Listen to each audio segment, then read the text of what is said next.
Alrighty, ladies and gentlemen, welcome back from that very, very short break. We are coming at you live. Our second series of the night, Bush Wookies, Baggy Pampers. These guys are ready and raring to go.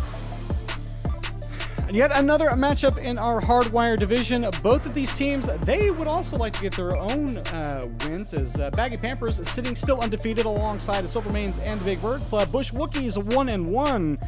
They'd like to hand Baggy Pampers their own loss. We wait to see what both of these teams want to do. So I'm going to handle some stuff on the stream side while I let these guys get through the bands.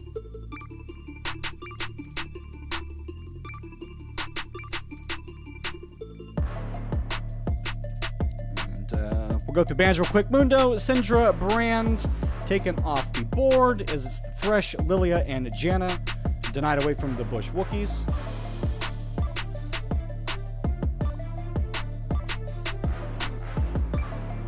Give you the rewards for the prediction and the last one, and we will start a new one. Who is going to win game number one? Game one. Is it going to be the Bush Wookies? Is it going to be BP? Vote now for the next 5 minutes, as we're going to start the prediction. Alrighty, and we are now going to talk about this draft now that I've got everything settled. Wukong going to be the pickup there for the Bush Wookies. They want to get themselves a monkey in the bush. Pop out and do some scary things. BP, though, picking themselves a strong core. I like the Shin. I like the Braum. Two fantastic champions. Love seeing them paired together. They give a lot of survivability, and they set up a lot of easy team fighting. And Shin, I think, has become a staple pick of not only Pro League, but of our recreational league here at the TLS. It opens up a lot of interesting opportunities for things that you can pair with it in the mid lane and in the jungle. Bush Wookies, will they get themselves a strong pick with the Gnar or the Ornn? There's some other champions that they could pick up as well. Is Rel going to be the pick alongside with the Jinx? I like that combo. I like the survivability that Rel brings. Very similar to what the Braum does. Anti-engage. Makes it very difficult to get on top of the carries. Also great engage. Buys a lot of space. So two very, very thoughtful drafts so far. It makes a lot of sense in terms of what they want to do.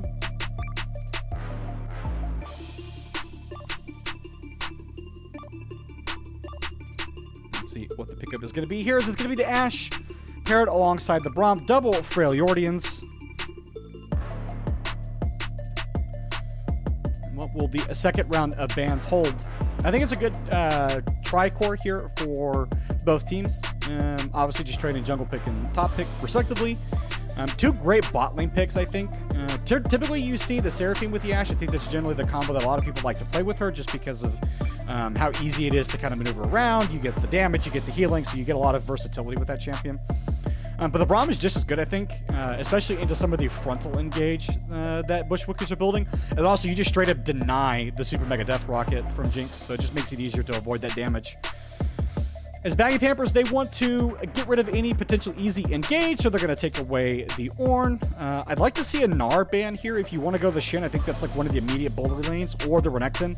I think both sensible pickaways here. Mordekaiser also would have been another decent ban, so would Urgot, especially into the Shin.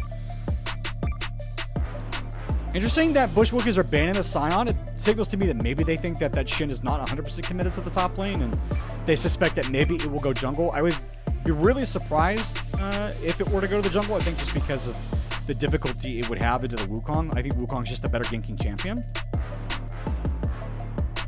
Bush Wookies going to ban away the Yorick here, so it signals that they might be playing something or intend to play something a little bit riskier. The Aurora is a champion that we sometimes see go towards that top side, and I would like that potentially into the Shin, provided it plays at range. It doesn't get taunted up so many times or too many times. Baggy Pampers, they need a mid laner and they need a jungler, and the RA is going to be the safe and secure pick there. And that opens up some interesting counter picks for Bush Wookies. They could immediately just try to go to the Mel, which I think, even though we've talked about some of the minor nerfs that she got, is still a fantastic champion, as it was actually the Akali locked in there for BP. A champion we don't get to see a lot of. AD mid laners have very heavily fallen off. Their play rate has really gone through the floor. It's in the basement right now. So that opens up even more counterplay options for Bush Wookies. A lot of AP picks here that could potentially lock this Ahri down, or Akali down.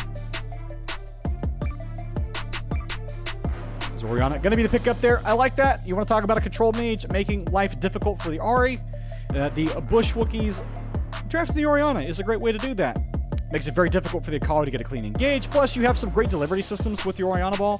Wukong and Rel. Fantastic delivery methods for that. It's Maokai going to be the pickup there in the top side. That sustain tank. Not a whole lot of AD damage actually coming out. So Maokai, not a bad pick here into what Baggy Pampers have drafted. And also very, very easy engage. But Braum going to get even more value out of that shield. Especially if you can stand behind him, you can dodge a lot of the immediate frontal CC, including the advancing Bramble. There's Mordekaiser, the final selection. So it is going to be a Shen jungle. Mordekaiser going to go towards that top side. And Baggy Pampers, they waited until the very last minute to get an advantage. And so we'll look to punish that Maokai.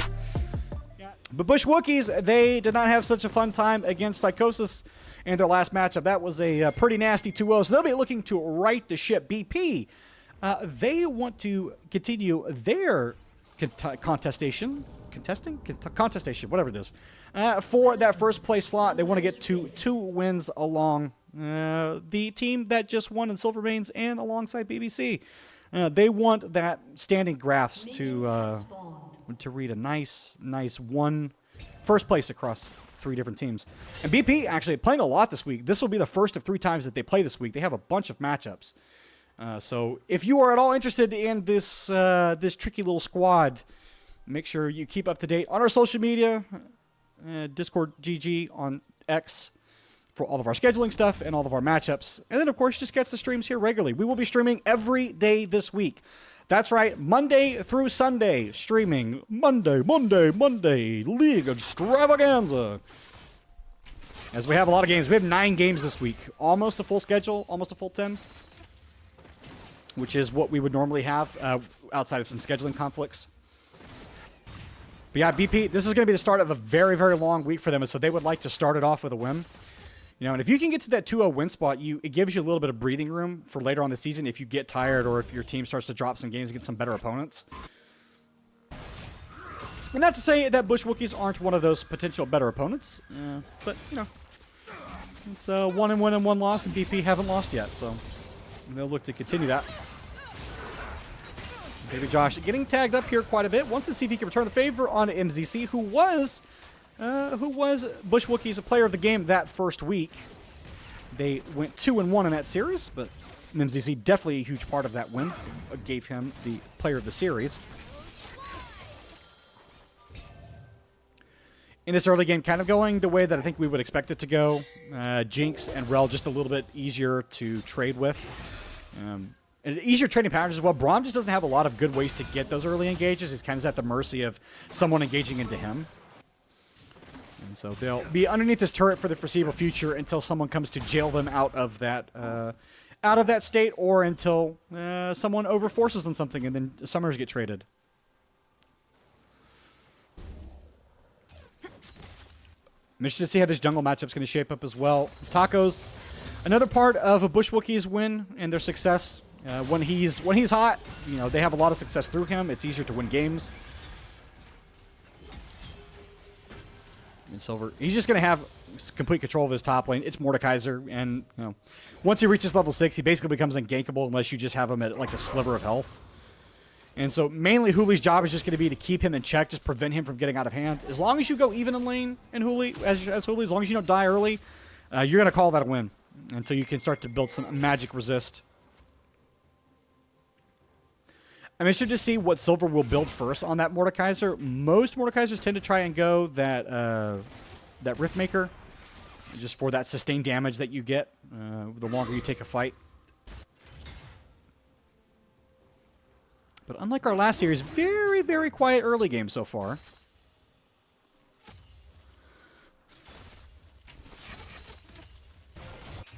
If you listen hard enough, you can hear the grass on the League of Legends Rift rustle very quietly.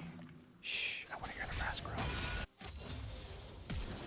Oh, that was a missed input.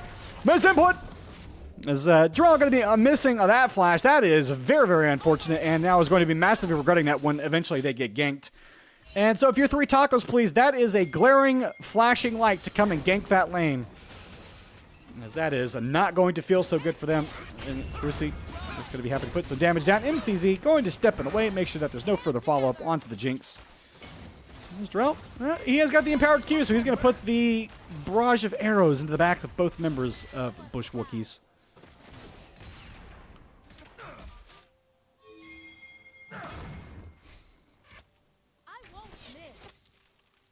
I'm curious to see in the next couple of minutes this drag prio. There's been a trend of lane states where now BP, they have so much pressure on this bot side, even though Jarrell blew the flash, which is the opposite of what you would normally expect. Ooh, Hooli! Forced to blow the flash to not get clawed underneath the turret. And if I was a gambling man, and I sometimes am, I would bet that BP, they're going to have the first rotation onto this dragon as soon as they can get their jungler involved in this one. Now, I do like that Tacos is pathing down here, though, as Hooli is going to be locked in to the cage, into the Death Realm with Silver, who is just going to collect that kill. First blood goes over to him, but it may not be first kill for long. 3 Tacos, please, is now involved. This doesn't have the ultimate, but they want to knock down the Ashe, managed to do so. Health bar still really strong. Cruci is going to go hyper. And Baby Josh, the next to fall. The hacker needs to walk on out of there and does manage to do so. The first blood goes over to BP, but Bush Wookiees, they are fast to respond. And now with Tempo here, having roamed down for the mid lane, they will just look to reset. Not going to try and take the dragon. Instead, we'll go spend some of that hard-earned gold. And then run back out on top of the map. And we'll say, though, even though it was a 1-for-2 kill overall, in that top side, the fact that Silver's getting that kill without really investing too much other than the ultimate and the ignite signals really good things. Ooh, Death Star manages to kill Tempo under the turret. Ooh, Death Star with a space laser. Haymaker, and even though those are the wrong champions, still gets him underneath the turret. Tempo thought maybe it was going to be safe, but that fancy feet and fast finger work from the BP mid laner gets him a kill. You love to see it. And he's even styling on him, dancing in the mid lane. Just like that, we're 2 for 2. And the smallest of gold leads for BP, but they'll be happy to have it. Please ignore the scores underneath Bush Wookiees and BP. I did not have time to set their season scores, so just understand that the Bush Wookiees are 1-1 and BP is 1-0.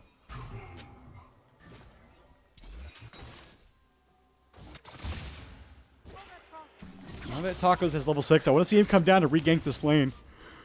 Drill, Baby Josh, not with a lot of tools to get out of this right now. It would be a really good investment there, especially if they could transfer that into a dragon. But right now they're going to have to wait for him to come towards that top side as he is clearing his camps out. And if you're wondering why the Wukong is not at least trying to go up there and put pressure on Silver on that Mordekaiser, that's because that would be a one-way ticket to hell. You don't do that when he has 6 and until you're absolutely sure that you can kill that guy. And since he already has a blasting wand and a crystal and a book with which to smack people over the head with, you're not going to try that. So they will just instead leave Hooli to his own devices in that top side, which isn't fun if you're the Mordekaiser, or sorry, if you're the Maokai in this matchup. It does suck to be left there, but them's the break, especially when a team has counterpick. And that's the respected BP. They were willing to make that adaptation in draft to get a much more stronger winning matchup at that top side. And as long as it keeps going the way it is right now, they will be rewarded for it. And that Mordekaiser is just going to become incredibly difficult to deal with. I do have a small gripe. I'm upset that Quicksilver Sash doesn't work on Mordekaiser ult. As a Malzahar player, I feel like if I am subject to that penalty, then the Mordekaiser should be as well. I don't think that's fair, and I think that Riot should immediately fix that deficiency in the game.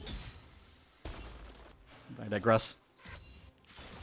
So instead of this first dragon play, it is going to be the Shen walking towards that top side to pick up those grubs. And he's even going to call Silver over there to help him out a little bit. Get some of that passive fire damage. That burning from his soul. To help him pick that up. Now, if they were really cheeky, and I mean if they were really cheeky, they would run immediately towards this bot side and contest this dragon. And that is, in fact, what they might be doing. That is going to be the hawk shot. spotting the members there of Bush Wookies. Chana Crystal Arrow going to miss. Now Baby Josh has to try and space this out correctly, but he is fairly tanky, at least for now. Death Star wants to get involved. Ritaco's going to make sure that he's not able to. Cyclone onto multiple people, but Death Star on the backside of this. Bruce Sheet marked up, managing to dodge out for now, but gets the execution. Has two. Can he go for 3 MZC? The next potentially on the board is he's going to have the shield. Jarrell picks up 1 as well. 3 kills on the bot side. Oh, and Bush Wookie's not even able to get the dragon. They're losing all across the map as it's 4 dead. Tempo, the only one left alive. The Oriana can only watch as all the members of that team dead. They're going to be picking up the first dragon. They get everything. BP just got away with highway robbery. And yeah, sure, at the beginning of that fight, Jarrell misses that arrow, but you don't even care. Is Death Star phenomenal footwork. Ooh, that super mega death rocket almost took that way, but Hacker didn't smite in time for that to potentially be a takeaway, and so we'll walk away with a little bit of a nervous chuckle, but we'll walk away with the drag in hand. Ooh, and now BP, you've got all the tools you need to start to rock this mid to early, well, this is early to mid game, only 9 minutes into the game, but they've got themselves a 3K goal lead, which they'll be very happy about. And a lot of those kills, a lot of that gold going exactly where you want it to. Death Star can now just run down Tempo at his leisure. We were talking about Death Star being potentially bullied by Tempo, but that has not been the case so far. This Akali has been all kinds of crazy. 3-0 and 1. Is that Baya is going to be really, really healthy when eventually he goes back. And for Bush Wookiees, this is not what you want. The whole goal was to try and survive the early game and get through there relatively unscathed. You know, if you're trying to go even, that would have been a win. But that has not happened. They have been kind of on the back foot for the last couple minutes now, especially after that fight, too. It's going to give BP a lot of what they want in terms of tempo, in terms of gold. Experience is going to be really good. Silver already a level lead over Hooli, which is not going to feel great. MZC potentially going to get caught up here as Jarrell gets caught momentarily by the traps, but that's not a whole lot. Madness still going to be summoned by Baby Josh, and oh, that was not quite enough for the Braum to go down. Tacos here as well. Jarrell dodges the zap and isn't going to get slowed up. 3 Tacos now just going to help push out this lane. They need to be very, very careful. The Shin is waiting in the wings. They do have the Stand United available. They can look to turn this play. They can bait it forward. 3 Tacos. He is going to get close to the turret. MCZ, oh, taunted underneath the turret, goes down. The trap excellently laid, and now Death Star is here to put his mark on the fight. Double kill for Jarrell, a 4th kill over to the Akali, and it just goes from bad to worse. Bush Wookiees not getting the trade that they wanted in a fight they picked. They get thrown straight into the dirt. And 3 Tacos, he's going to have a little bit of time to think about that one. MZC baited forward thinking that they had the full commit from... Oh, Tempo had to flash. Death Star committed his flash, but that flash is way more valuable on the Oriana than it is on the Akali. But MZC thinking that they had the coverage they needed with Tacos there and just didn't. And got skinny on that turret. He's diving under there. He's like, oh, wait a minute. I thought we were all diving. And, you know... Of course, the other problem is, too, is I don't think that play was ever going to succeed just because MCZ was already so low health. There's very few options after that Madness Storm is gone to kind of tank that turret. You know, maybe there's a chance where if you're able to get just enough chip damage, you get Baby Josh on that Braum, but it just wasn't to be. They weren't able to collect it. And now 2-9 to score line. A 4K gold lead steadily growing here for the side of BP. And this game going absolutely according to plan for them. And Silver still on this island. Very, very happy to let his team just continue to fight things out on the opposite side of the map. He is not in any rush at all.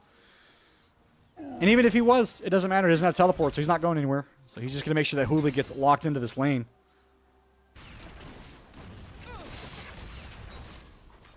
Draw and Baby Josh. That lane disadvantage that they had at the very beginning of the game was very short-lived.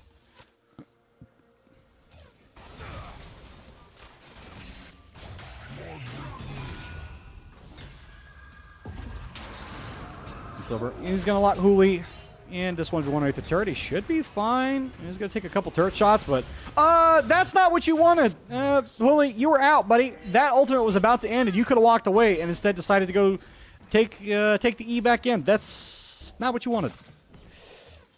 Ugh. Avert your eyes, children. You hate to see it. We don't want to look at those kinds of plays. We don't.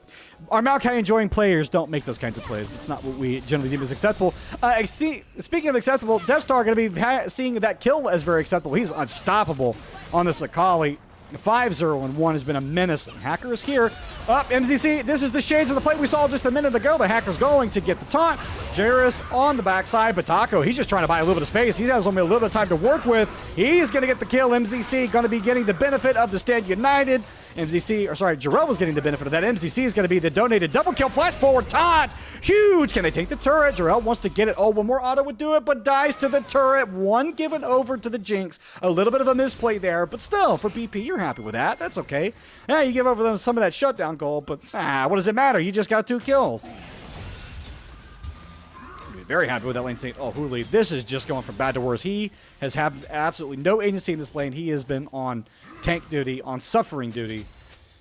And Silver has been absolutely happy to oblige him in making his suffering all the worse. Now, Infernal Dragon is spawning. And surely there's no way that Bush Wookies is able to go for this. Oh, Tempo, why are you that far forward? Death Star, this is going to be an easy kill. Why even walk away? There's no way you're going to live. No flash, no movement ability, no ultimate to buy space. Punished there by Death Star. Ugh, this is starting to look ugly here for Bush Wookies. It's going from bad to worse, and then from worse to even more worse. And Ping is going down onto that dragon. No mid laner there for Bush Wookies to contest with. Means they're just going to have to watch this one go over. Meanwhile, Baby Josh and Jarrell, they're just happy to chase the Bush Wookies bot laners out of this lane. They're just happy to push them underneath the turret while 2 other members pick up. Oh, Death Star, don't. No. You don't have to do it. You don't have to do it. He's already suffering. You could just leave him alone. You could just leave Cruci alone. You don't have to do it. You could just... he's going to walk away, but he's still staring there through that bush. And I swear, if Cruci steps too far forward, he's going to get got. Death Star has the ultimate. He is more than ready to just separate Cruci from his life and send him back to the fountain. Is the Infernal Dragon going to be picked up there, which confirms that it is going to be an Ocean Soul. That third dragon of the... Or rather, that third hovering dragon going to show us what we're going to be working with. MZC walked into his own jungle. Don't know why you thought that was yours, buddy. You're going to be taking a little bit of a dirt nap. As Jarrell going to make sure that he gets got. Baby Josh with the Glacial Fissure over the bottom. Or the Fissure over the bottom. Just to make sure that the kill does get locked down. Not necessarily necessary. But does commit it. I appreciate it. Wants to make sure that everybody... gets their effort rewarded, as the Hacker just going to continue to steal away some camps here. And now for Bush Wookies, this early game has gone about as bad as it can get, almost to the 18-minute mark here. We're getting close to the 18-minute mark. And you're massively behind in all of your lanes. And Silver has a 70-plus CS lead in that top side. That's not going to get alleviated. And BP, they don't even care what happens in that top side for the rest of this game. They're not even remotely concerned. As Death Star is just diving Temple underneath the turret, gets him, and gets the ultimate. Ow, styling on him. Another 1v1 kill under the turret. The Orianna safe to go absolutely nowhere. Stuff of nightmares in that mid lane. And the Death Star got that space station power. The Hacker going to dodge the choppers there. Cruci just trying to put up a good fight before he goes down. Jarrell going to pick up yet another kill. And multiple members of this BP squad, they are fighting for the player of the series here. It's Jarrell and Darkstar. Or not Darkstar. Death Star. Want to make their name known on this one. Right now, there's an argument for multiple members of this squad to be getting player of the series, if indeed they're able to close this out in a second dominant game, because it's starting to reach the point where I don't think the Bush Wookies is going to be able to get themselves out of this one. The gold lead is just starting to become a little too big for them to deal with. And unfortunately, that gold lead is just on all the worst champions for them to deal with. It's on the Ashe, it's on the Akali. Mordekaiser has a passive gold lead that he's built just by existing. Has not completed that Riftmaker, built the early Rylai's to get that passive slow. As Death Star is just feeling absolutely empowered to go wherever he wants, anytime he wants. Blue team's turret has been destroyed. And that mid lane turret not long for this world. And Jarrell and Baby Josh, they pick up that turret on the bot side. Now they can look to reset and potentially walk out towards that mid lane. And as the Rift Herald is available for the team to play for, Ping's coming down. And Hacker is going to go ahead and make his way towards that objective. Start to damage that down. Death Star. He's not caught out. This only looks a little bad. I promise you it's not. MZC gets the desert. Oh, bad timing. Okay, maybe it is as bad as it looks. Is going to lose a quarter of his health, but he's feeling emboldened. Remember, he's got the laser power, and he's a space station in space ready to deal the deadly damage. Picks up one to Shen. Rel going to be away in that death timer, not able to help anybody. As the damage onto the Rift Herald was called off as that potential fight was brewing, but it is a 1-0. And they will instead look to go ahead and continue that objective. Red team's turret has been destroyed. On that bot side, Tempo will be happy to pick up a little bit of that passive gold, but that's a... Oh, that is a very small drop of water in a very massive pond of despair. That is this game right now. It is still a massive gold lead, 7,000 in the pockets for BP. And this Rift Herald's going to make it worse. They're going to look to put the finishing, or start putting the finishing touches in this game. And no disrespect to Bush Wookiees, you never want to count a team out of a game unless you absolutely have to. But just not only, it's not just the gold lead that's making us do this in terms of kind of starting to write the eulogy for this specific game. It's who has it and how they're playing with it. And BP are wasting no time and capitalizing on that advantage. Tempo is just going to be sacrificed here. This is just the auto to collect this. No one even respond to this. This is a potential wraparound for multiple members. They do see this is happening. Deathstar is going to see this. He's going to dodge that initial crash down. MZZ having to do with the fact that Deathstar is just harassing him in front of his friends.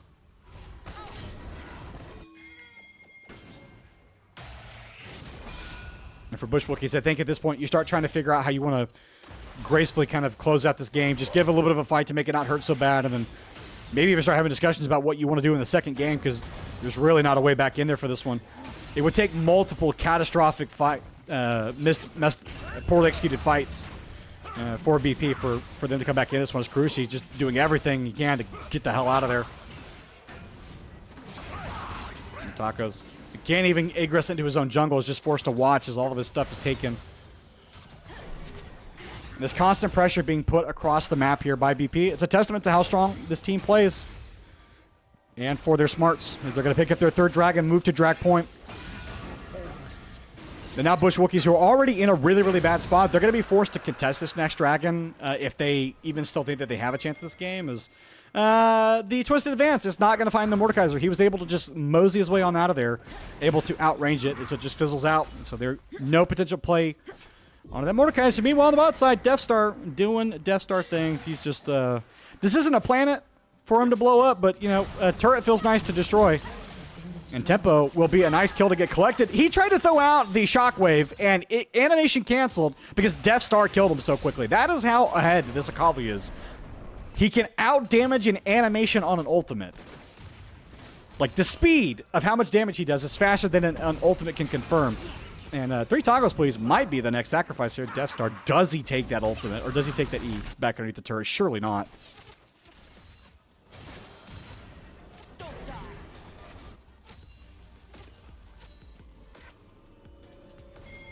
$10,000 gold lead for BP. They continue to add to it every second. Pings coming down. They want to make a play onto the Mordekaiser, who should know he's in danger, but I think it's probably a little too late for him to do anything about it because Enchanted Crystal Arrow will be the first ability of choice to lock him down. If they can get the slow, it would make it a whole lot easier. They're going to wait for the stun and just to put the damage into his back. They might even commit the arrow as Hooli's going to get knocked down. He's been suffering all game. And at least for the next 30 or so seconds, you won't have to worry about it. Magnet Storm, however, on to 2. Baby Josh falls. Wait a minute. Bush Wookiees, they've got something to say about this one. They might have found a potential play here, as that's 2 parts of the Cyclone committed. Now, Drell, though, putting damage into the side of the Rel. Grand Crystal Arrow is going to knock down Cusian. And what looked like a potential moment for Bush Wookiees to get back in it ends up being a triple kill for the Ash. The Stand United bought plenty of time. Gave him the shield to get out. They're going to look to go towards the big purple worm. Grab that objective. The only one left alive right now on the map is Tempo, who's just going to lonely farm in that bot side because there's really nothing else he can do. And with the shroud of royal purple on their shoulders, and BP, they can look to start putting the finishing touches on this game. They're going to run out, start to spread out their advantage. They can put Silver on that top side, and they can put 2 mid or 3 bot, whatever they want to do. But right now, the game is absolutely in their control. And so like we were saying earlier, it's really going to come down to BP messing up. to get Bush Wookiees back in this game. It's going to take multiple repeated failures of fights. It's going to take picking Silver a couple times as well. You need that Mordekaiser dead in order to have any effect on this map, because as long as he's alive, he's going to continue to put threat on the put pressure on the map, and put threat towards the turrets, and that's something you'll have to respond to even if you don't want to. And also you're faced with the daunting prospect of trying to answer this Akali, who is 9-0-2, as it forces out the flash from MZC. Or sorry, yes, forces out the flash from MZC.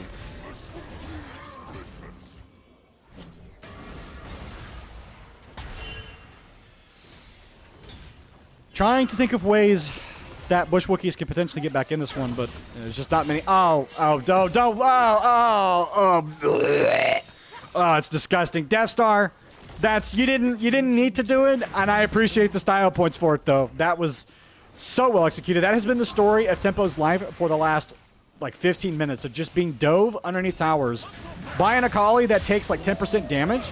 All right, let's see if something can happen here. Jarrell trying to get a little bit of space. Taco, though, already losing the majority of his health. Stand United going to keep Jarrell healthy. MZC can do nothing except wince in pain as the enchanted arrows going into his back as he's getting slowly stunned. It's a double kill. Death Star destroys an inhibitor. And BP destroying Bush Wookiees' hopes in this first game. They've got the Baron-powered minions. Not that they'd even need him. They're just going to walk this one down. They're going to try and close this out. Death Star styles on him, goes into the stasis underneath the turret. And Silver going to lock Tempo in the death realm. You are going to Brazil! Is Hooli going to be the next one? Jarrell goes legendary. Tempo nowhere he can go. Silver just BMing him. Doesn't want to give over the death. Wants to keep the perfect game. So it's a double kill in the end for Jarrell. It's the first win of this series for BP. A convincing win in this first game. All right, ladies and gentlemen, we are going to go ahead and get in draft, as by the skin of their teeth, BP have made it into the draft. Just as a heads up, they may need to use the 15 minutes pause time that they are allocated within once they get into game, but we'll cross that bridge when we get there. So Bush Wookiees going to go ahead and ban away the Mundo, as they did previously. Let's see what they want to ban. Long breaks like that make it difficult for teams to kind of get back in the group, but of course, it can be helpful when you come off a loss like that to maybe have a moment to kind of chill out, regroup, and refocus yourself, and rather not focus on what was just a moment ago. So Baggy Pampers may have actually helped Bush Wookiees out. If you think about it, if you think, BP have actually just given Bush Wookiees the best gift possible. A 20-minute timeout to just sit there and relax and forget about the last game and move on to this one. So they're going to work their way through the bans. We're going to see if Bush Wookiees can come up with anything spectacular. And I'd like to see them potentially push us to a full best of 3, but they may not be able to do it because Baggy Pampers, they looked really strong in that first game. Is the Lilia band going to be joining the Janna band? So we're going to get our predictions going. 2. We'll give you Bush Wookiees. Give you BP. None of you bet on BP, which I thought was interesting in that last game. We'll see if any of you bet on them again this time as the predictions are going. Vote in the Twitch chat who you think is going to be the winner of this game. I'm not sure what that was. Alright, should be good. Stream did something funny there for a second, but I think we're okay. The Baggy Pampers, they're going to round out their bands with the fresh band. Bush Wookiees, Baggy Pampers round out their draft with the fresh band. Bush Wookiees take away the Mundo, the Syndra, and the Brand. They don't want to see any of those champions, and they draft for themselves a Malphite. I do not potentially like this for Bush Wookiees because with Baggy Pampers having the counter pick, they could be punishing Hooli on that top side again. And so Hooli potentially thinking that he will not get a counter picked very, very heavily again, but I'm sure BP will be happy to show him the error of his ways because there are a lot of champions that would really punish that Malphite, and they're all available. Is Silas going to be immediately locked in? Yep, makes a lot of sense to pick that guy. If you can stow away that Malphite ultimate, in addition to the AP ratios you get on that champion, it's kind of bonkers.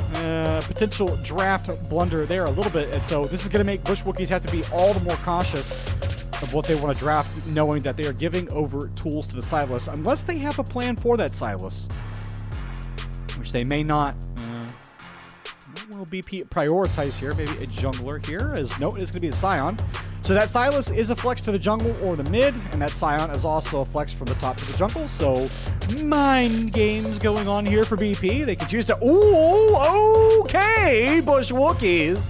I potentially like this. They are throwing down the gauntlet, saying we will not be got twice in a row. We're getting the Diana and the Yasuo.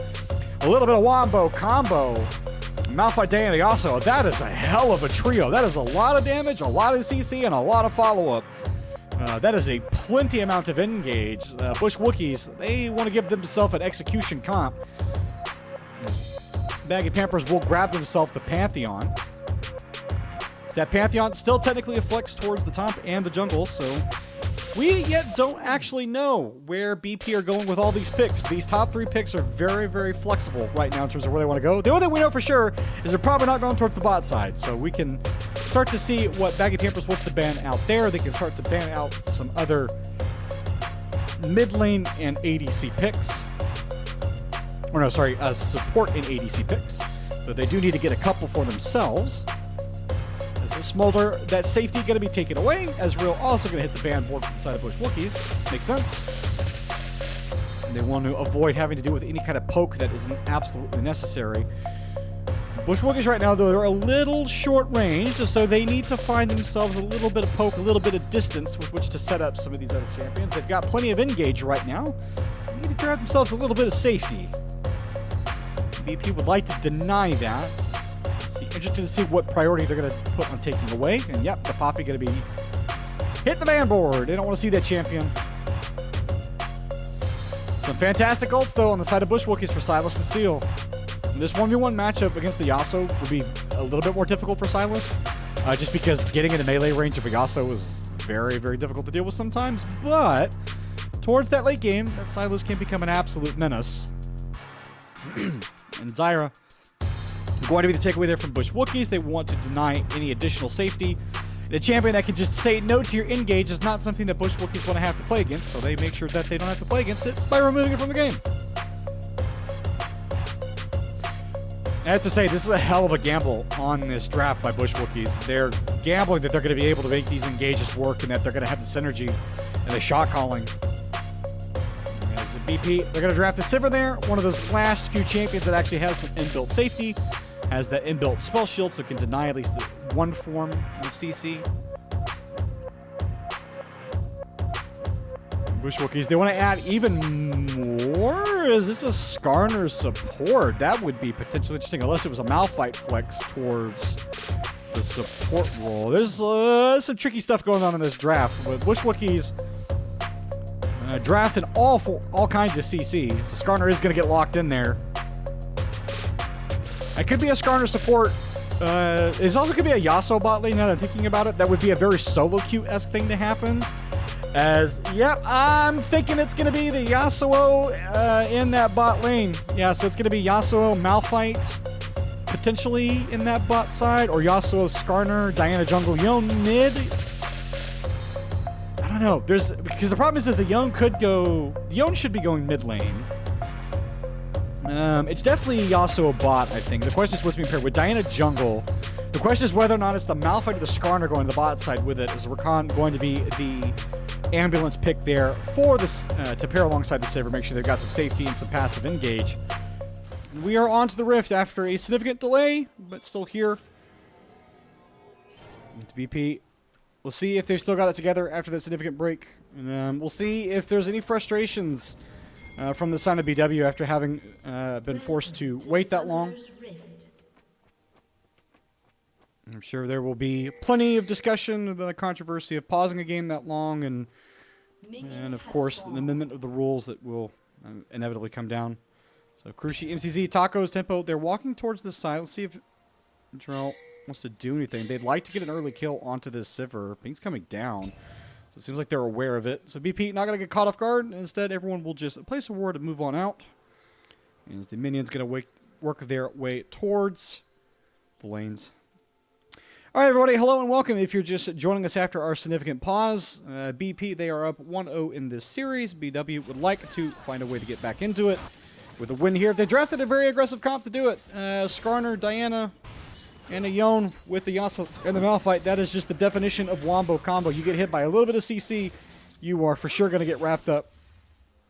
And so it will be on to Jarrell and Baby Josh to navigate this matchup as well as they can. This is one of the sticky things with being in a bot lane matchup like this, is it doesn't feel like the Yasuo and the Malphite should be as strong as they are in this matchup and that they should have as much control, but they do. It's something weird about having two melee champions into a ranged matchup in a lane like this that just makes things a little sticky. So, but obviously the Sivir late game capable champion, as long as they don't get turbo engaged here by the Yasuo and the Malphite. Is that early lane already going Bush Wookiees' way? Silver doing quite a bit of damage on top of Huli. Forcing out the flash. So that Skarner going to be having, I think, similar difficulties as the Malphite. Oh, that's going to be first blood. We didn't get to see it on camera. Going over to Death Star. Oh my God. He is really, really trying to put his name in the hat for player of the series. I was about to say Huli. Going to be forced to kind of be on tank and passive duty. Not going to be happy about that, though, just with the amount of pressure that Silver has constantly had in that lane. His tempo would like to get one more auto, and in fact does, so that 1-for-1's going to trade it in the mid lane. Not sure why Death Star decided he wanted to stay that long or take that aggressive of a trade, but did choose to do so. However, did get that first blood gold, so we'll be able to spend it and come back out onto the Rift. This topside matchup, this Skarner into the Scion, I think there was a lot of onus by Silver in that last game, playing on that Mordekaiser, where he was able to get control of that lane and just became this constant threat that Bush Wookiees never really did anything about because they really couldn't. Once he kind of ticked over to level 6 after getting that early kill on that topside, it was kind of unmanageable for Huli, and so I'm interested to see if he'll be able to do something a little bit more about it here on the Skarner. Sion's not necessarily this champion that you think is going to run away with a game in terms of that 1v1 in that top side, but it is still a champion that you have to be cognizant of as it, kind of pseudo-passively scales, especially when he has access to that furnace, so he's getting those stacks. That said, though, I think what Huli's going to be able to bring on that Skarner in terms of the CC that it gives you and that team fighting capability is definitely worth any potential headache in terms of the laning phase. So we'll just be about how he's able to navigate that and whether or not he's able to put Silver under any pressure just to keep him under the turret. So that way he can go make some plays across the map.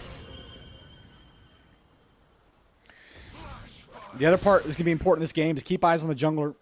3 Tacos and Hacker. They're going to be integral parts to how their teams want to play this game. And then for me, I think 3 Tacos is probably the more important part of this team composition. The Diana has just so much set up for Cruci on that Yasuo.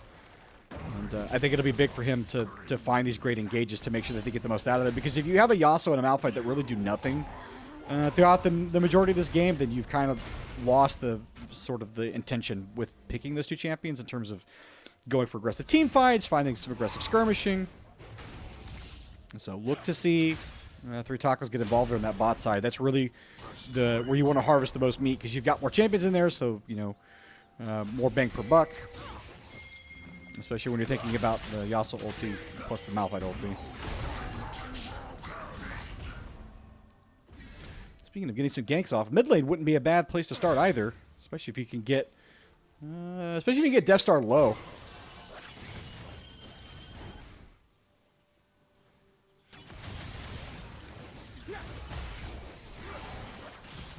Nice little knock up there. Aggressive positioning for the Cruci, though. Exhaust is going to come out to prevent some of that damage.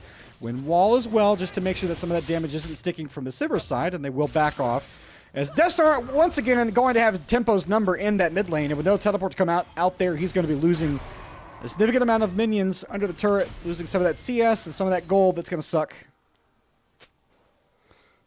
And Silverland needs to be careful. He is within execution range if Hulu lands at ultimate. Jungler's pathing up here, though. They are going to spot each other out, and Silver should just be trying to back off underneath the turret. They don't need to take anything aggressive yet. And even though Sion does have that passive, you'd like to avoid giving anything over. If you don't have to, you'd like to avoid dying. And so both parties just going to call it off, just going to wave at each other like ships in the night. Little micro interaction I want to point out there. Because of where Cruci had put that wind wall, the minions weren't going to be taking damage from Jarrell's autos. So I like that Baby Josh pulled the minion wave around that wall just to make sure that the Sivir could actually damage it. I think that's a great little interaction. Great little heads-up play. You'll love to see stuff like that. Just, the smarts of the game and understanding the interactions and knowing what your champions can and can't do and how to negate some of the things that champions like this also want to do.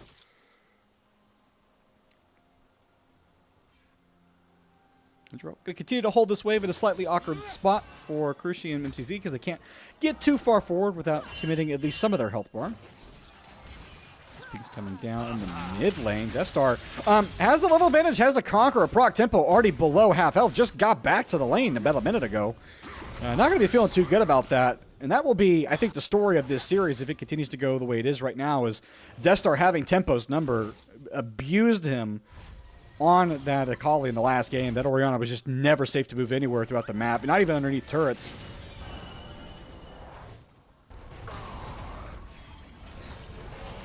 Cool. Silver not quite able to get the decimating smash down in time, but it is just going to get recycled, and we'll get the full proc there on top of Huli, who's going to have to sit there and eat that damage for a minute. Huli forced to blow the flash again. Man, he has just been at a disadvantage in this 1v1 so many times. Silver is just blowing these summoners for free without even really committing much of his own. Didn't have to commit the ultimate or a flash of his own. He's just been getting the better of this advantage, or better of this matchup throughout the entirety of the series so far, which admittedly has only been one game. As a Death Star will now be getting some revenge gank of his own. Is going to flash out for now. The hacker is waiting nearby. Death Star on the 1v2 coming away with the kill. And now all he needs to do is just be careful. Oh, MZZ though with the ultimate will manage to pick up Death Star. No, he won't. My God, Death Star living for so long with that passive healing on that Silas. Every time I thought he was going to die, he doesn't. MZC donates himself to the cause of Silas. My goodness, BP, their mid laner, has been on fire this whole series, playing on the razor-thin edge with the slimmest of margins, but gets rewarded for it. 3-1-1 on the Silas. He's got a CS lead. He's got a gold lead. He just finished a Hextech Proto. I will always call it Hextech Proto Belt, by the way. I'm not calling it the other thing. Hextech Proto Belt. And my goodness. BP, you've got yourself one hell of a mid laner, and it hasn't stopped yet. Tempo manages to get himself to a little bit of safety. Baby Josh even committed the quick. The battle dance, just to see if he could get something extra. Death Star, though, is just unrelenting. The sidestep, the moves. My God, this man just knows how to play this champion. And Tempo, he is at an odds on how to survive this Silas right now. He's really just being taken advantage of. Tempo. Is he going to kill him underneath the turret again? Yes, he does. Walks out, even taking the turret shots. Not enough damage to get it done. But Jesus Christ, Death Star, you can let him breathe for a minute. But he's like, hell no, I've got my boot on his neck and I'm ready to end it.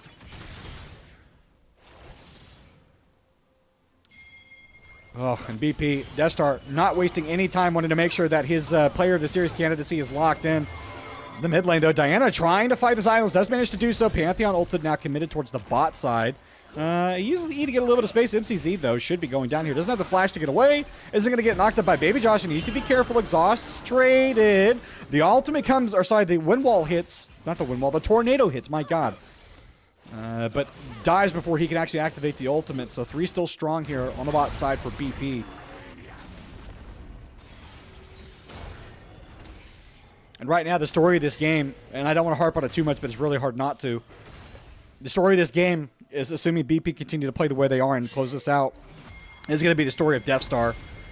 Massive respect to the other members, you know, Hacker and Silver, on doing what they've done in terms of, you know, facilitating the stuff. Silver on this island has done everything that's been asked of him. He's done a really good job in keeping Huli boxed in and not being able to do much. But the playmaking capability, the star power right now really is just with Death Star. And it's hard to overemphasize just how important he is to this team right now. 4-2-1. He takes multiple people to respond to. He's just continuing to harass Tempo. Tempo is not safe to ever step forward here. Death Star could just throw out that Fate Unsealed.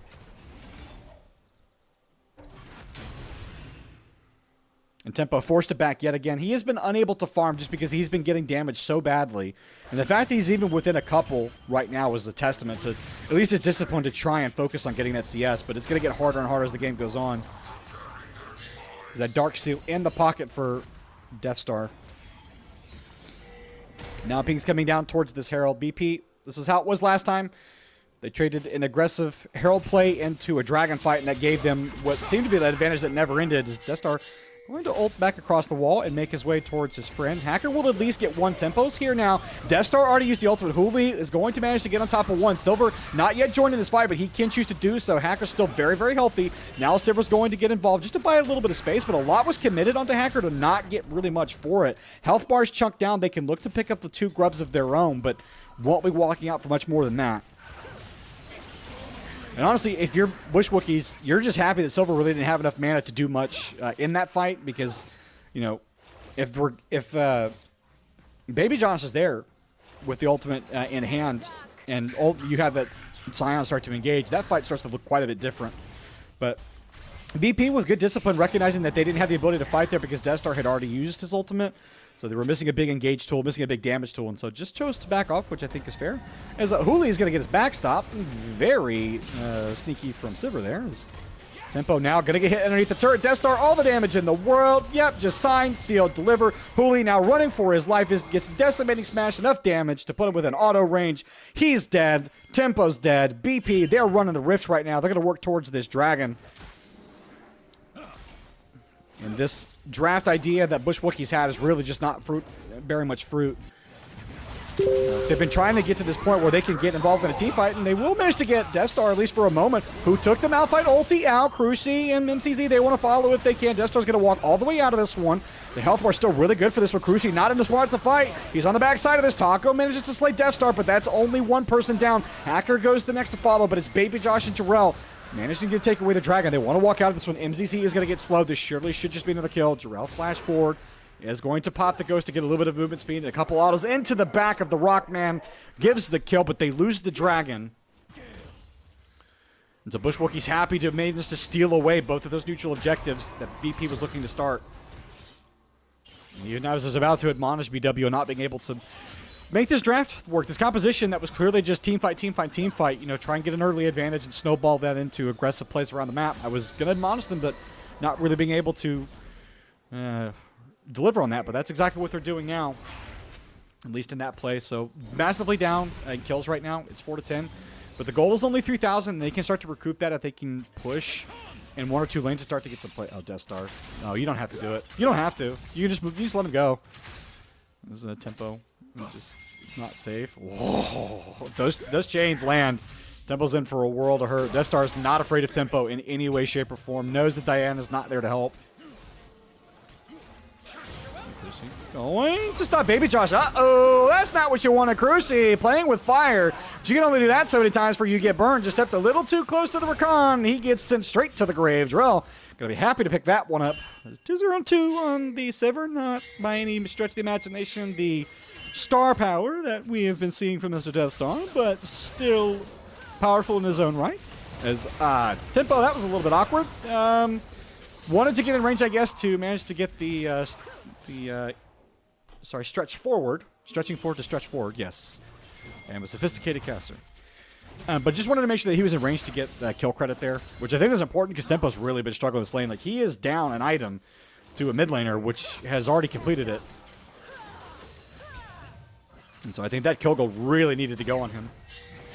Meanwhile, in bot lane, Jarrell is going to pick up a turret. And so we'll be getting that first turret gold. Going to be very happy on that Sivir. Already has a completed item. We'll look to go back and do some bargain bin shopping. Has the boots completed as well. I like the pickup there as well. Making sure that you know, the boots aren't necessarily going to be the reason you live, but it sure is contributory to not dying to attack damage.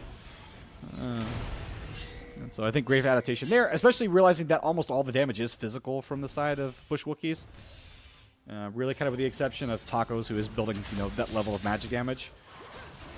And so in some senses that makes it a lot easier for Silver to itemize as well, just knowing that it's just straight armor.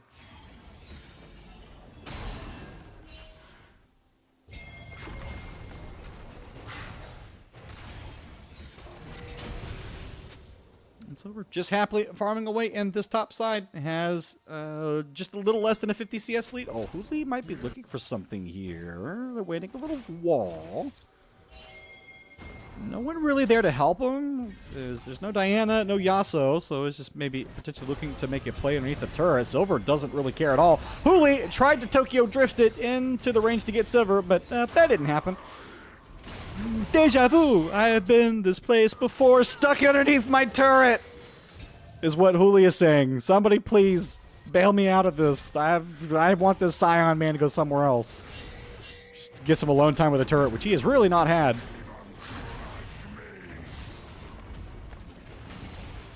Rift Herald available for the pickup here. 4 strong in this top side. As Bush Wookiees, they want to grab this neutral objective.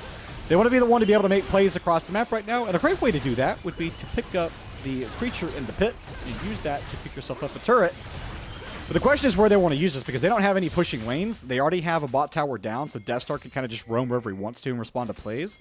So in some senses, that actually kind of makes it really difficult for Bush Wookiees to find a play. Chrissy doesn't really know the strength of the BP members right here. They're just trying to see if they can get some pressure in this mid lane. Hacker, can he interrupt this back? No, not going to be able to. No teleport obviously available on Diana because it's a jungler. Flash forward, Hacker manages to get the stun, confirms it. Cruci on the backside managed to get the knockup, but it doesn't matter. Scion coming in, providing all the damage they need. Huli only going to get 2 with that. Would have liked to get a little bit more tempo. Misses on the Fate Unsealed. Taco, however, goes and lands on the Rampage. Pantheon down, but they still have to cut through Sivir and Silver. As it's going to be Zerel going unstoppable. Teleport now recommitted from Death Star. He's here, and now he's got to get the hell out of Dodge. Huli. Ooh, he's going to get tagged up underneath the turret. Silver can look to take this up just for a little bit. Baby Josh as well. Going to get to safety. And tip. Oh, my God. Death Star almost had that ultimate onto tempo. He wanted to grab him with that stolen Skarner ulti. Didn't manage to do so. Huge plays. BP. They said, we see your Rift Herald, and we will raise you a winning team fight. And it's not just going to be the spoils of that turret either. They're going to look to be able to turn this towards a dragon. BP, my God, on fire. And they see Silvermanes. They see BBC at the top of that standing, and they want to join them. They want to make this as close a contest as they possibly can. As Cruci's just getting eaten alive by auto attacks. And now with Baby Josh here, needs to run to safety. He's going to try and run of MZC. And this combination that Bush Wookiees have drafted just hasn't worked. 0, 4, and 2 on the Yasuo. Yes, the damage is impressive, but it has yet to bear any real meaningful fruit. It has the completed Kraken Slayer. But it's a really, really long ways off before they're going to really start to become effective. But that being said, it only takes a couple of early kills. Death Star gets onto 2. Doesn't get all the damage. Oh no, the Yasuo ulti got stopped. He got frozen in the middle of it. Wasn't able to complete it. Just froze in time. Is this a double kill for the Sivir? And now Tempo, after on the wrong side of this one. The Scion ulti not even really needed. They're going to pick up their first dragon of the game. And really, it's just Huli on the top side trying to see if he can trade for a couple of measly plates. BP, they've got a full head of steam. And that question that we were asking earlier is if Bush Wookiees, if they could transform that long pause into a meaningful reset of the mental and find a way to get back in the series, if that was going to be worth it, the answer is resoundingly no. And at the end of the day, you can try and, I'm not saying players like this would. Definitely players like this are very, very strong-minded, and they know where they've messed up. And so the players like this would never attribute a game loss to, well, we were stuck in pause for a long time. But that has to do something for your mental, and knowing that you had to sit out there for basically 35 minutes, past what you wanted to sit out, past the regular break, waiting for your opponent to get in lobby, and you were left for all this time to, we're talking about even resetting the mental, but it's also possible they were just stewing with that loss. Right now, BP, they are bullying the Bush Wookiees all across the map as MCC forced to flash just to not get hit by Decimating Smash, but surely he is dead here. So not sure that it was worth it to invest that summoner, knowing that you're likely just going to get cut off from all avenues of escape.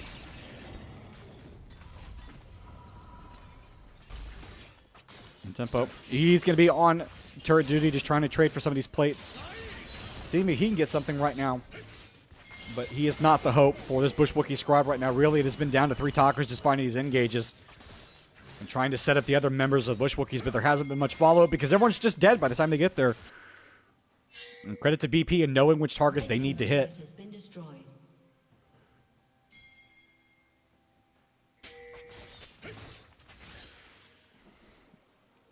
And for Bush Wookies, if you want to have any chance of getting back into this, you need to find a way to get access to the backline. You need to heavily commit to knocking down the Sivir, to making sure that Death Star is also focused. If you can knock out that Silas at the beginning of the fight, it makes the job so much easier.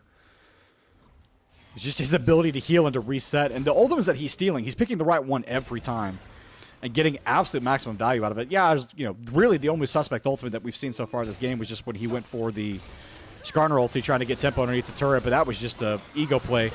Not even really too much worried about that, but that's what we were talking about. They've got the Sivir down now. That was what they needed.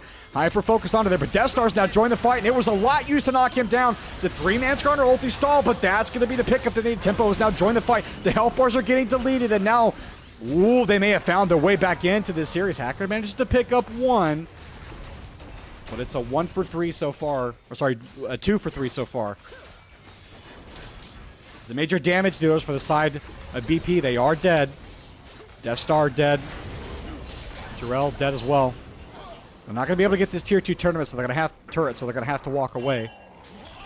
BP, just a little bit of a caught moment there. They thought that they were a little bit stronger than they were in that moment, staying underneath the turret, looking for that fight, but weren't able to get much. They're lucky to walk away with 2 kills, honestly, because the Wombo combo was fully there. And that's the snap engages that we're looking for from Bush Wookiees. Isolating those moments where someone's kind of caught out, where they don't have all the help they need, and press and go as fast and hard as you can to knock them down. And that's the strength of the BW comp, is they have so many go buttons. They could just look to get on top of any individual member of BP. But in a full 5v5, you're still going to have your difficulties. Just Baggy Pampers, they want to see if they can start this Baron off. There's nobody really responding to it right now. Ping's coming down. Only just now is that blue ping coming down. People starting to walk forward, but they're not all together here yet. The Yone going to be a little bit delayed on this one. Did just pick up the Immortal Shield Bow, but this Baron is basically gone. Only 2,000 health left. Going to be a good fight. Doesn't manage to get stolen. Now MZC has to walk out of here. Hoobly going to be sacrificed a little bit. This is just a split fight. Jarrell is going to slay the Diana before they get anything done. Cruci to follow. 3 dead for the side of Bush Wookiees, as it's only the mid laner and the top laner left alive for them just to try and scatter to the wind. And BP right back on their bullshit, as you like to say, as the phrase goes. Just a little bit of a rest. They're going to be wearing purple for the next 2.5 minutes. They can really do a lot of damage with this. They're going to group. This is one of the few instances that I agree with them actually grouping, because they do need to send Death Star in that bot side to make sure that they get that wave pushing. And as long as you have that core 3 together to protect your squishies, then it's okay. And so, generally speaking, obviously you want to spread the Baron buff around, but in order to do that, you have to sync the waves, which is exactly what they're doing right now. I think Silver is going to go towards that top side and slowly start to push that out as well. Tempo won't really be able to do anything about that, either on the top or the bot side. And so we'll just have to try to absorb waves as well as we can. Or BP could turn me into a liar and just run straight down mid towards this dragon, which is very obviously theirs to take. And for Bush Wookiees, kind of like what we had in the last game, it feels like a lot is going to ride on this dragon fight. They need to get a little bit more than they're getting right now. Decimating Smash going to deny all of the follow-up. Death Star even denying that potential return kill. Goes into the stasis. Is still alive for so long. Gets suppressed in the end. They finally take him down, but at what cost? As on the backside, it's just an absolute shamble of a fight. As God, Hooley's just the only one left alive on his team. The only thing he can do is try and walk away. And BW, they don't even want the dragon. They're just going to walk mid lane and try to get an open inhibitor. As this Skarner can really do nothing about it. He's had the ultimate, but it would be used for nothing. As this for sure will be one inhibitor. Baron-powered minions for at least another minute. They can grab this inhibitor. The question is, how greedy do they want to be? As BP, they can just walk this out, go towards the dragon. They're going to have their mid lane responding in about 15 seconds. They don't need to get greedy. See, not really sure how much of a harassing being he wants to be on the Silver. It's really not worth it to stop the Scion, as they will just walk over to that Dragon Pit. They're not even going to reset. They're just going to walk straight there. The Pantheon will reset, but both Baby Josh and Silver, they're just going to walk over. Actually, no, I'm not. Sorry, he is going to reset because he does have teleport. So he can walk out there pretty quickly. It's potentially a bad spot. Ruby's going to spot this. They know that the Scion is teleporting in, but this isn't the guy that you want. It takes an incredibly long amount of time. He's just going to point blank ult at a couple of people. MZC with Cruci on the backside. The Diana ult to follow, but it just doesn't matter, BP. That was the golden engage that they wanted, and it didn't matter even for a second. BP just outplayed it. Bush Wookiees get sent straight to the death realm. It is 5 dead. My God, a BP with a convincing 2-0 in this series. We thought maybe for a moment Bush Wookiees were having a little bit of a better start in this second game. But BP just proved it doesn't matter. They're going to put the final damage into the turrets. They're going to put the final damage into the Nexus. They're going to put this signature on this series. And they're going to advance to 2-0 in the standings. Alrighty, ladies and gentlemen, I am with the victorious member of the Baggy Pamper squad. I'm with Death Star. Death Star, how you feeling, man? I'm feeling good. Walk me through this 2-0 win. Walk me through what you guys are thinking and how y'all are feeling now that it's kind of done. We did prep the draft a bit. We sort of knew what they were playing and sort of just prepared like some sort of counter picks, especially in the bot lane 2v2. We were pretty comfortable in the matchups, so that felt pretty good. I think top lane as well. Silver was pretty comfortable playing both Mordekaiser and Sion. I think those are like his 2 best champs. So I think draft-wise, we got like all the champs we wanted, and then we were just able to, I guess, just perform in the game. Walk me through how it feels to be God in the mid lane. I wouldn't go that far. I don't know, man. You were diving between turrets in game 1 and just doing whatever you wanted in game 2. Akali from ahead is like kind of unplayable for Orianna. Sure. So yeah, like it's a pretty good pick into Orianna, especially if you get ahead. What's your mentality in the mid lane as far as like when you get champions like that? Like, what's your thought process? I always like if I have a lead, like my biggest goal is just to keep that lead and extend it. Like just not follow, like not sort of let the enemy mid find their way back into the game. Yeah. So that's sort of why I was just sort of going for plays where I knew like I could get the play, because like if I keep doing that, honestly, like I'll just be too ahead. Sure. I don't want to give them a chance to sort of get back in the game. Yeah.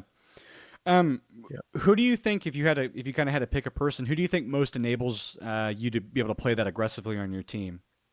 I would say our jungler hacker. He's very good with jungle call out, so he constantly lets me know like where the enemy jungle is, if I can go for an all-in, things like that, which are super useful. Mm-hmm. Yeah. He's very good with tracking the enemy jungle. How does it feel to be in a 3-way tie at the top of the standings? Was that something that you guys were expecting kind of at the beginning of the season, or were y'all worried, like y'all didn't know where y'all were going to be? I mean, this is my first time playing, so I didn't really know a lot of the other teams or how strong they were. But I was pretty confident going into our games. But so far, I think we haven't played some of the best teams in the league yet, so we're gonna have to wait and see how we perform against them. What teams are you most looking forward to playing? Are you want to play BBC? The Big Bird Club. Yeah, Do BBC, you want to play Silvermanes? You want to play BBC first? Yeah, all the undefeated teams, I would say so far. Silvermanes, Big Bird Club.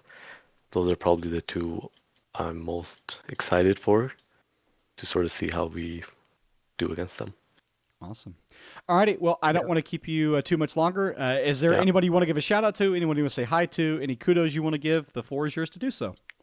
Yeah, I'm gonna shout out my team. They're all very good, and yeah. Awesome. That's it. All right. Well, thank you so much for the interview. Appreciate it. Yeah, you too.